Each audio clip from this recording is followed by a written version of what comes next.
কয়েকটা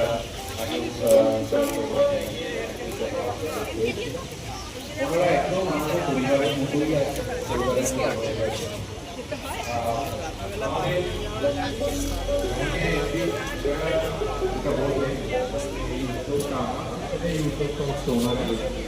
উনি চেয়েছেন যে এরকম একটা ভালো কিছু করার চেষ্টা করা হোক। আমি শুধু বলেছি যে হ্যাঁ, আমাদের মায়েরা আছেন আমার পরিচিত, তাদেরকে আমরা নিয়ে আসবো। ভালো লাগবে যে এই মেলায় আমার সঙ্গে আমার মায়েরাও যদি একটু ঘুরে দেখেন তাহলে নিশ্চিতভাবে ভালো লাগবে।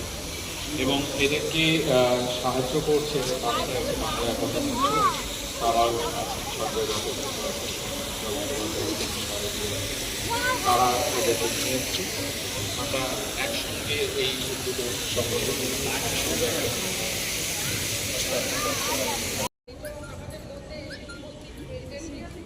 নারী অধিকার রক্ষা সমন্বয় সমিতির পক্ষ থেকে কিছু বিশেষ সদস্য আমাদের মাননীয় চেয়ারম্যান শ্রী তন্ময় ঘোষ মহাশয়, আমরা এই অতিথিদের আজকে এই আসরে পেয়েছি। আমরা